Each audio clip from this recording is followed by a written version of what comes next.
We have breaking news. Minnesota Governor Tim Walz just made a shocking warning to his state. Prepare for Trump supporter riots. Welcome to Occupy Democrats. I'm David Reddish. In the 2024 campaign, Tim Walz became a household name, in part thanks to his endearing media personality, with comments like these. Well, it's true. These guys are just weird. And it's, you know, they're running for He-Man Women Haters Club or something. That's what they go at. That's not what people are interested in. Oh, there's something wrong with people when they talk about freedom, freedom to be in your bedroom, freedom to be in your exam room, freedom to tell your kids what they can read. That stuff is weird. They come across weird. They seem obsessed with this. The fascists depend on fear. The fascists depend on us going back. But we're not afraid of weird people. We're a little bit creeped out, but we're not afraid.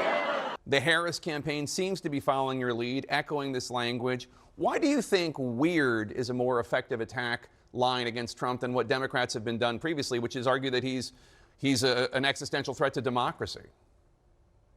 Yeah, and it's an observation on this, and being a school teacher, I see a lot of things. But my point on this is people kept talking about, look, Donald Trump is going to put women's lives at risk. That's 100% true. Donald Trump is potentially going to end constitutional liberties that we have, end voting. I do believe all those things are a real possibility, but it gives him way too much power. Listen to the guy. He's talking about Hannibal Lecter and shocking sharks and just whatever crazy thing pops into his mind. And I thought we just give him way too much credit. That's still funny. I don't care what anybody says. Part of the reason Kamala Harris selected Walz as her running mate, other than his strong biography and winning personality, was that he serves as governor of a popular Midwestern swing state, one that played a vital role in the 2020 election. Here's a refresh in case you need it. And more chaos in Minneapolis, where Officer Derek Chauvin is now charged with murder after he was seen with his knee on Floyd's neck moments before his death on Memorial Day.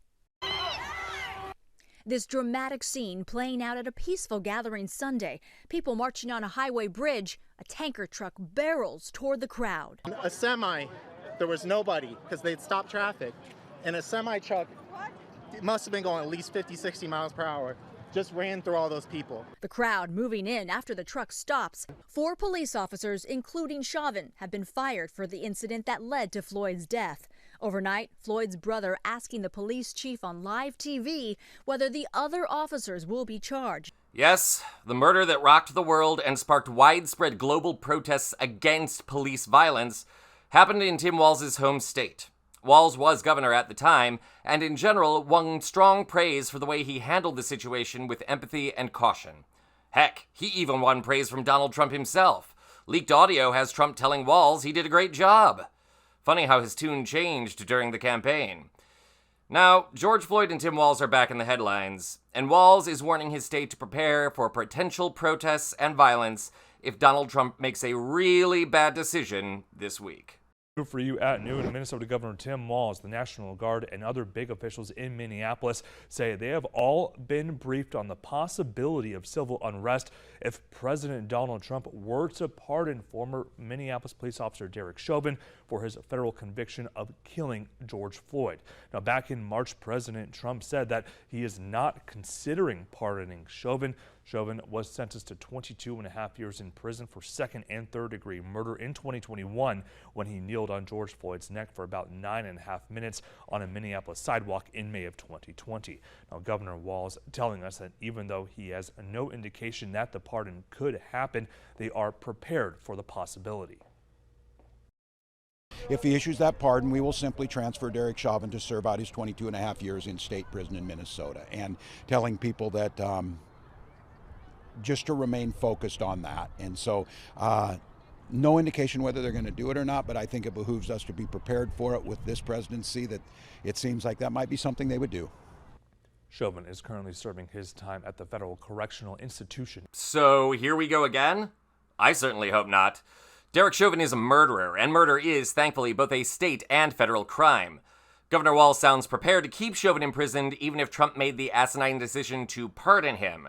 Remember, this is the president who granted clemency to convicted war criminal Clint Lawrence, who murdered a group of unarmed men in Afghanistan. Oh, and for the record, Pete Hegseth was instrumental in getting Trump to grant that clemency. Just keep that in mind when any questions about his leadership arise. But back to the matter at hand. In many ways, the murder of George Floyd helped kneecap Trump's re-election prospects in 2020. After threatening martial law, encouraging law enforcement to shoot peaceful protesters, seriously, and even gassing peaceful protesters outside a Washington church, the world saw not just how violent and reckless Trump was, but also how careless and ill-prepared he was for the presidency. If only they remembered that when they went back to the ballot box in 2024. For the good of the nation, and for the memory of Mr. Floyd, let's all hope and pray Trump doesn't issue a reminder with a pardon of Derek Chauvin. This is Occupy Democrats.